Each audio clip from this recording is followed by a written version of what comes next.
우리 사도신경 고백 배우고 있는데 우리 성부 하나님에 대해서 배웠습니다. 그리고 성자 예수님에 대해서 배웠습니다. 그리고 성령 하나님에 대해서 우리가 배우고 있습니다. 성령 하나님이 어떤 분이신지, 어떤 일을 하셨는지 우리가 지난주에 보았습니다. 그리고 성령 하나님과 연관시켜서 성령 하나님께서 다스리시는 교회, 오늘 그 교회에 대해서 배울 겁니다. 우리 사도신경 고백 보면 내가 성령을 믿습니다. 그 다음에 거룩한 공교회를 내가 믿습니다. 라는 그 고백이 있죠. 그래서 우리가 그 내용을 가지고 함께 은혜를 나누려고 합니다. 교회, 나는 교회를 믿습니다. 라고 이렇게 할 때에 어떤 교회를 믿느냐, 교회의 특징이 뭐냐, 이게 참 중요하죠. 그래서 오늘 우리가 교회의 특징 크게 한 4가지를 공적으로 널리 알려져 있는 그런 교회의 특징 4가지를 우리가 함께 살펴보고, 그리고 내가 그 교회에 속해 있으므로 그 교회로서 내가 이제 어떻게 살아야 할지를 그렇게 알게 되어지는 그 은혜의 시간들 되기를 바랍니다. 첫 번째로 교회는 어떤 특징이 있느냐면 하나된 특징이 있습니다. 교회는 하나다. 초대교회는 하나로 시작되었습니다. 그러다가 11세기 와가지고 교회가 동방교회, 서방교회로 이렇게 나누어지게 됩니다. 그 쭉 오다가 16세기쯤 되어서 이 서방교회가 타락하기 시작합니다. 참, 이 타락의 정도가 점점 깊어져 가요. 국가의 권력과 함께, 또 물질의 풍부함과 함께, 교회가 이렇게 되어지니까 교회가 막 타락하기 시작하는 겁니다. 그래서 그 타락한 교회를 보다 견디지 못하여서 이것은 아니요, 잘못되었어 라고 하면서 이곳저곳에서 개혁운동이 일어났죠. 그거를 바로 종교개혁, 교회개혁이라고 합니다. 그래서 개신교가 이제 가톨릭과 개신교로 나누어지게 되었습니다. 16세기 와가지고 개신교는 또 크게 그 이후에 한 3개 교회로 나누어지는데 루트를 중심으로 한 루터교회, 또 칼빈을 중심으로 한 개혁교회 혹은 또 장로교회, 그 다음에 또 이제 영국을 중심으로 한 성공회, 이렇게 크게 나누어집니다. 성공회에서 이제 감리교가 되어지고, 감리교에서 또 이제 그 구세군 이렇게 나오고, 그 다음에 또 이 장로교가 또 이렇게 합동, 통합, 고신 이렇게 나누어지게 됩니다. 우리는 대한예수교 장로회 고신교단 속해 있는 교회이죠. 이렇게 역사적으로 흘러오면서 교회가 막 나누어졌습니다. 나누어지다 보니까 어떤 문제가 생기느냐 하면 개교회 중심의 일들이 많이 생기더라는 겁니다. 그래도 옛날에 여러분들이 중고등부 활동을 하고 이렇게 할 때는 SFC라고 교회 안에 학생 신앙 운동이 있었지 않습니까? 그때는 이 지역 모임이 참 잘 된 줄로 압니다. 참 잘 되었습니다. 그런데 이제는 그런 모습들을 찾아보기가 힘들죠. 지금 이 한국교회를 비롯한 세계교회가 나누어짐으로 인하여서 개교회 중심으로 되어버렸습니다. 교회의 연합이라든지 이런 부분들이 많이 약해져 있습니다. 이 개교회 중심으로 되어지다 보니까 심각하게는 다른 교회는 어떻게 되어지든 상관없고 우리 교회만 잘 되면 돼라는 그런 생각들을 가지기 시작합니다. 그래서 자기 교회 중심이 되어버리는 경우들이 많죠. 그러다 보니까 교회와 교회가 경쟁 관계가 되어버립니다. 경쟁 관계. 그런 일들이 지금 현실 속에서 일어나고 있는 것을 보게 됩니다. 그러나 교회는 하나입니다. 교회는 하나입니다. 예수님께서 우리의 몸의 머리이시는데 한 몸의 머리이시지 않습니까? 이 땅에 있는 교회의 동일한 머리이십니다. 그러므로 교회는 예수님으로 말미암아 한 교회입니다. 한 교회. 우리가 이 생각들을 잘 가져야 됩니다. 그래서 교회는 하나이구나 하는 것을 아셔야 됩니다. 우리 교회나 우리 주위에 있는 영도 지역 안에 있는 교회나 부산에 있는 교회나 세계 여러 각 지역에 있는 교회나 다 하나입니다. 제5영도교회나 또 통구교회나 오넘틸교회나 다 같은 한 교회, 하나의 교회, 예수 그리스도를 머리로 한 하나의 교회다라는 겁니다. 그러면 우리가 이 하나된 것을 힘써 지켜야 되는데 어떻게 이 하나된 것을 힘써 지킬 수 있느냐라는 거죠. 두 가지입니다. 하나는 진리로 하나된 것을 힘써 지킬 수 있고 두 번째로는 사랑으로 하나된 것을 힘써 지킬 수가 있습니다. 진리로 하나된 것을 힘써 지킬 수 있다는 것은 뭐냐면 우리 제5영도교회가 진리의 말씀에 집중하고 진리의 말씀을 바로 가르치고 진리의 말씀을 바로 배워 깨달아 알고 진리의 말씀대로 순종하며 살아가고 또 저 아프리카에 있는 우간다의 오넘틸 교회가 진리의 말씀이 선포되어지고 진리의 말씀을 배우고 깨달아 알고 순종하여서 그 진리의 말씀 속에 거하게 되어지고 그러면 그 진리의 말씀으로 인하여서 우리 교회나 저 먼 나라에 있는 교회, 우리 교회나 또 영도 지역 안에 있는 교회들이 하나가 될 수 있는 거죠. 진리의 말씀으로, 한 진리의 말씀을 가지고 함께 살아가기 때문에 하나인 겁니다. 그러므로 교회는 철저하게 바른 진리의 말씀이 선포되어져야 됩니다. 그리고 바른 진리의 말씀을 깨달아 알아야 되고 순종해야 됩니다. 그렇게 되어질 때에 우리는 이 땅에 있는 교회, 하나님께서 하나로 만드신 그 교회, 그래서 우리가 하나된 것을 힘써 지킬 수 있다라는 겁니다. 또 사랑으로 하나된 것을 힘써 지킬 수가 있는 것이죠. 우리가 사랑해야 될 이웃이 많은 이웃들이 있죠. 특별히 그 중에 우리의 이웃 교회들도 우리가 사랑할 수 있어야 됩니다. 우리 교회를 사랑함과 동일하게 우리 영도 지역에 있는 그 교회들도 사랑합니다라고 고백할 수 있어야 된다라는 거예요. 왜냐하면 한 아버지를 둔 한 형제이기 때문입니다. 한 지체이기 때문입니다. 그래서 서로 사랑할 수 있어야 됩니다. 그 사랑이 있을 때에 정말로 서로가 서로를 사랑할 때에 그 사랑으로 인하여서 하나된 것을 힘써 지킬 수가 있는 거죠. 좀 더 구체적으로 우리 제5영도교회는 하나입니다. 한 가족입니다. 그래서 우리가 하나인 한 가족임을 우리가 지키기 위해서는 우리 역시 개개인이 진리의 말씀에 집중되어져야 됩니다. 선포되어지는 진리의 말씀을 잘 깨달아 알고 듣고 그 말씀을 잘 배우고 그 말씀이 나의 영의 양식이 되어지고 그 말씀에 뜨거워지고 그 말씀을 가지고 살아가게 되어질 때 내가 그렇게 살고 내 옆에 앉아있는 그 성도가 그렇게 살고 다른 성도가 그렇게 살고 다 진리의 말씀에 집중되어져서 살아가게 되어질 때에 우리는 하나된 것을 힘써 지킬 수가 있다라는 겁니다. 또한 서로가 주님의 사랑의 마음으로 사랑할 때 가능한 것이죠. 주께서 우리를 어떻게 사랑하셨습니까? 그것 우리가 알고 있지 않습니까? 바로 그 사랑으로 형제를, 자매를 사랑해야 하는 것이죠. 우리는 알고 있는 것으로 끝나버릴 때가 참 많습니다. 그러나 사랑은 그렇지 않습니다. 사랑에는 수고가 있어야 됩니다.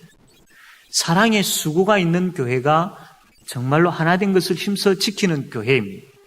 저와 여러분에게는 교회 하나된 것을, 성도가 하나된 것을 힘써 지키기 위해서 어떤 사랑의 수고를 하고 있습니까? 이것은 나이와는 상관없습니다. 이것은 나의 신분과도 상관이 없습니다. 내가 무엇을 가지고 있는 것과도 상관이 없습니다. 마음의 문제죠. 내 마음속에 예수 그리스도가 충만한가의 문제입니다. 그렇게 되어질 때에 사랑할 수 있습니다. 사랑의 수고를 기꺼이 행할 수 있는 것이죠. 그 사랑의 수고가 있을 때에 나도 사랑의 수고를 행하고 상대도 사랑의 수고를 행하고 그 사랑의 수고가 있을 때에 교회는 하나된 것을 힘써 지킬 수 있다라는 겁니다. 하나님께서 세우신 교회는 세계 여러 어느 지역에 있는 교회든 하나입니다. 정통적인 바른 진리의 교리 위에 서 있고 또한 바른 진리의 말씀이 선포되어지는 그런 정통적인 교회라면 세계 여러 지역에 있는 교회는 다 하나입니다. 그리고 우리 성도들도 주 안에서 하나임을 기억하셔야 됩니다. 두 번째, 교회의 특징은 또한 거룩입니다. 거룩. 교회는 거룩해야 합니다. 하나님께서 내가 거룩하니 너희도 거룩하라 라고 말씀하셨기 때문입니다. 교회는 거룩한 공동체이죠. 그런데 이 교회가 거룩해야 함에도 불구하고 점점 세상과 닮아가고 있는 것이 아픈 현실입니다. 그것은 지금뿐만 아니라 과거에도 똑같이 그렇게 했습니다. 아담 시대부터 시작해가지고 지금에 이르기까지 참 교회가 하나님 앞에서 참 뜨거워야 되고 바른 이 거룩을 잘 지켜나가야 됨에도 불구하고 그렇지 못한 경우들이 참 곳곳에 있습니다. 지금의 이 한국교회의 모습들을 보게 되어지면 참 거룩이 많이 무너져 가고 있지 않는가라는 안타까운 생각을 하게 되어집니다. 교회는 거룩한 곳입니다. 과거에는 여러분도 잘 아시겠지만 이 파출소 10개 짓는 것보다 예배당 1개 짓는 것이 낫다라는 그런 이야기들을 많이 들었지 않습니까? 그러나 요즘은 그런 이야기를 들을 수가 없습니다. 교회가 거룩한 곳임을 잃어버려 가고 있기 때문이죠. 교회는 하나님께서 세우신 거룩한 곳입니다. 하나님을 모시고 있는 사람들이 있는 곳이기 때문에 거룩해야 됩니다. 거룩한 하나님을 모시고 있는 사람들이 모인 모임이기 때문에 거룩해야 됩니다. 그러므로 우리 개개인의 삶이 거룩한 삶이 되어야 됩니다. 세상이 이야기하는 윤리와 차원이 다른 더 윤리적인 모습이 성도들에게 있어야 됩니다. 세상이 이야기하는 도덕과는 비교할 수 없는 더 도덕적인 그런 삶을 살아가는 모습이 우리 성도들에게 있어야 됩니다. 그래서 우리의 직장의 일터와 또 우리가 살아가는 가운데 만나는 사람들과의 모든 관계, 그 속에서 우리의 거룩이 나타나야 됩니다. 왜냐하면 우리 속에는 거룩하신 하나님께서 함께 하시기 때문입니다. 마땅히 나타나야 됩니다. 삶의 현장에서 우리가 거룩한 모습을 나타내고 주일날 함께 거룩한 백성들이 모여서 하나님을 예배할 때에 얼마나 거룩한 아름다운 모습이겠습니까? 그러나 우리의 삶의 현장에서 거룩을 잃어버리다 보니까 주일날 함께 모여서 예배드리는 그 예배의 현장이 거룩하지 못할 때가 있고 성도들과의 관계 속에서 거룩하지 못할 때가 있다라는 겁니다. 교회는 거룩한 곳입니다. 하나님이 거하시는 곳이고 하나님이 세우신 곳이고 하나님이 다스리시는 곳이기에 교회는 거룩합니다. 그리고 거룩한 하나님의 백성이 있는 곳이기에 교회는 거룩해야 됩니다. 사랑하는 성도 여러분, 정말로 이 믿지 아니하는 사람들이 주의 몸된 교회를 볼 때에 참 저곳은 정말로 거룩한 곳이다라고 그렇게 이야기 듣는 것이 회복되어져야 되지 않겠습니까? 역시 예수 믿는 사람은 다르다라는 이 소리가 회복되어져야 되지 않겠습니까? 하나님 앞에서의 우리의 모습들이 회복되어져야 되고 그러려면 우리 가운데 성령 하나님께서 뜨겁게 충만히 역사하셔야 됩니다. 그러므로 성령 하나님을 갈급하는 가운데 그분이 나를 다스려 주시기를 온전히 소원하는 가운데에 그분 붙잡고 나아갈 때에 우리의 모습이 거룩한 모습으로 점점 더 세워질 줄로 믿습니다. 그래서 그 거룩의 모습을 통하여서 교회가 거룩하게 되어지고 믿지 아니하는 자들이 세상이 교회를 보면서 교회는 거룩한 곳이고 정말로 하나님께서 살아계시는데 두렵고 떨림으로 교회를 볼 수 있는 그런 거룩한 공동체의 회복이 되어져야 됩니다. 그리고 세 번째로 교회의 특징은 교회는 세계적이다라는 세계적. 이 세계적이다라는 것은 다르게 표현하면 보편적이다라는 이런 말과 같은 것입니다. 교회는 전 세대에 걸쳐서 있습니다. 역사를 걸쳐서 교회가 없었던 적은 없었죠. 아담과 하와 시대부터 쭉 해가지고 지금 이 시대에 교회가 다 있었습니다. 그리고 지금 그 이후에 이제 시대에도 교회가 다 있습니다. 그래서 교회는 세계적이다라는 겁니다. 전 역사에 걸쳐가지고 교회는 다 있었습니다. 그리고 교회는 한 지역에만 있는 것이 아니고, 영도 이 지역에만 있는 것이 아니고, 다른 다른 도시에, 또 심지어 북한의 지하 같은 교회도 그 교회가 있습니다. 세계 여러 각 지역에 교회가 있습니다. 교회가 이렇게 많이 퍼져 있죠. 그래서 교회는 세계적이다라는 특징을 가지고 있습니다. 뿐만 아니라 교회 안에는 여러 다양한 부류에 속해 있는 분들이 함께 나와서 예배드리고 있습니다. 어린 아이에서부터 나이 많은 분에 이르기까지, 또 건강한 분도 계시지만 그렇지 못한 분도 계시고, 또 많이 알고 있는 분도 계시지만 또 때로는 그렇지 못한 분도 계시고, 또 부유한 분도 계시지만 그렇지 못한 분도 계시고, 다양한 분들이 모여서 예배드리는 곳이기 때문에, 그래서 교회는 세계적이다라는 겁니다. 역사적으로 과거에서부터 미래에 이르기까지 교회는 다 있었고 지금도 있고 앞으로도 있을 것이기 때문에 세계적이고, 우리 땅 이곳뿐만 아니라 세계 여러 지역에 교회가 있기 때문에 세계적이고, 교회 안에는 여러 부류의 사람들이 함께 모여서 예배드리기 때문에 교회는 세계적이다라는 겁니다. 그렇다면 이러한 교회의 특징을 가지고 있는데, 교회에 여러 부류의 분들이 모여가지고 함께 예배를 드리고 있는데, 이 예배 드리는 가운데에 정말로 건강한 교회가 되기 위해서는 그럼 어떻게 해야 되겠습니까? 그러려면 이 교회 안에는 차별함이 없어야 됩니다. 보편적인 교회이기 때문에 어린 아이들도 있고 어른들도 있습니다. 어린 아이와 어른에 대한 차별함이 없어야 됩니다. 또 장년들과 연세 드신 분들에 대한 차별함도 없어야 됩니다. 많이 알고 있는 분과 그렇지 못한 분, 부유한 분과 그렇지 못한 분, 건강한 분과 그렇지 못한 분에 대한 차별함이 없어야 됩니다. 그게 건강한 교회죠. 오히려 이 연약한 분들을, 또 소외되어 있는 가운데 살아가시는 분들을 더 보호하고 더 감싸고 더 안아주고, 그래서 우리의 능력한 부분들이 그 연약한 분들의 부어짐으로 인하여서 같이 건강하게 세워지는 교회, 이게 보편적인 교회의 모습이고 보편적인 건강한 교회의 모습입니다. 그러려면 차별함이 없어야 된다라는 겁니다. 참 내가 나이가 많아가지고 또 참 그것도 서러운데 몸도 건강치 못하여서 가진 것 없는 가운데 이곳저곳 다녀보니까 사람들이 나를 얼마나 무시하는지, 참 내가 건강하지 못하다고 그냥 눈길 한번 주지 않고 가진 것 없다고 그냥 돌아서 버리는, 참 그 가운데에 내가 교회라는 곳에 가보니까 거기에는 그런 것들이 없더라.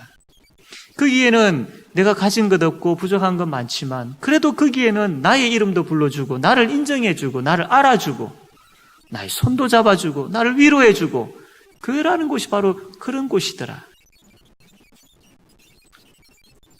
여러분, 참 세상으로부터 소외된 분들이 참 교회를 통해서 그런 위로를 받아야 되지 않겠습니까? 성도의 모습 속에 보니까, 내가 교회 가보니까 참 그분들이 얼마나 잘 대해주는지, 참 그분들의 마음속에 참 주님이 계시더라.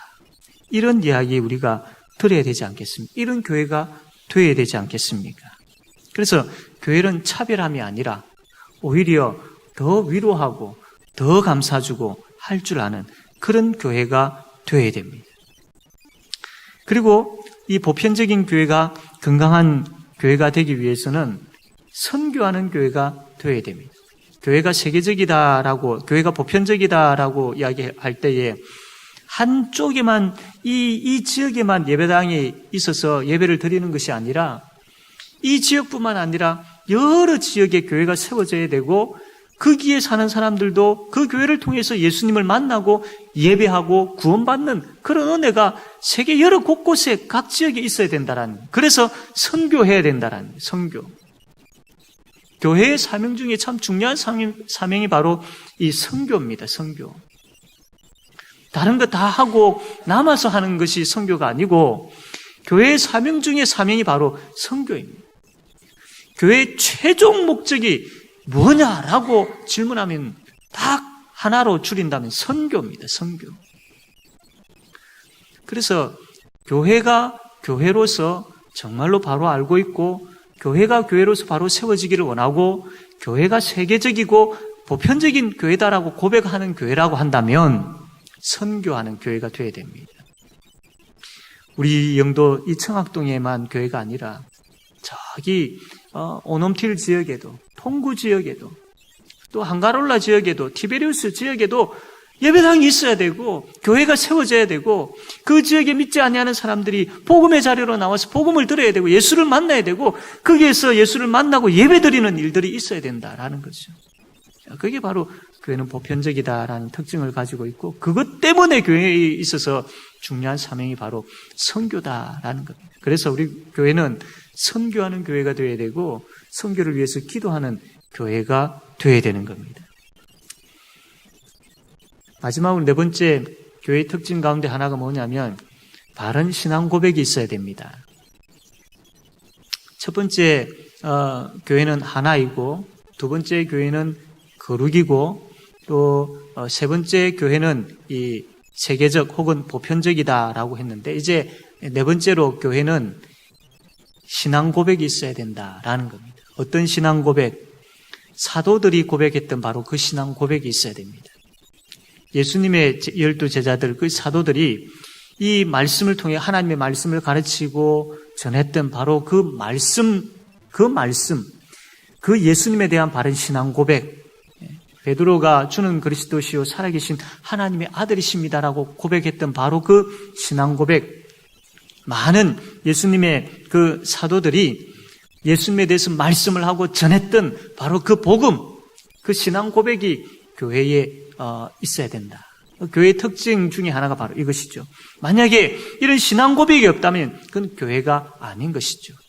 또 성경에서 이야기하는 이 신앙 고백 말고 새로운 신앙 고백을 이야기하는 사람들이 있습니다. 그런 사람들을 향하여서 이단이라고 하죠. 이단이라고. 성경에서 이야기하는 이 신앙 고백 말고 이거는 우리가 다 알고 있고 새롭지도 않고 그래서 이것 말고 내가 놀라운 새로운 것을 가르쳐 주겠다라고 하는 것은 다 이단들입니다. 그래서 교회의 특징 중에 하나는 바른 신앙 고백이 있어야 된다라는 겁니다. 그래서 우리가 이 사도신경 고백을 통해서 바른 신앙 고백을 배우고 있지 않습니까? 주일날 오전과 오후와 또 수요 기도회 때와 또 새벽 기도를 통하여서 바른 진리 하나님의 말씀이 선포되어질 때에 우리는 이 바른 신앙에 대해서 말씀을 통해서 잘 배워야 되고 그 말씀을 가지고 바른 신앙 고백을 할 수 있어야 됩니다. 그래야 건강한 교회, 건강한 성도가 될 수 있는 것이죠.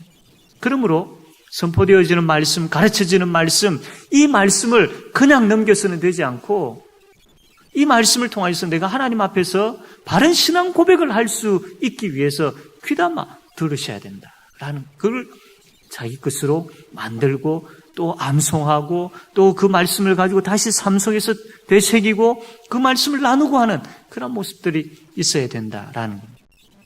그러므로 교회는 바로 이러한 그 신앙 고백을 통해서 건강하게 세워지는 것이죠. 이 네 가지, 교회에 있어야 될 이 네 가지, 교회라고 할 때 꼭 필요한 이 네 가지.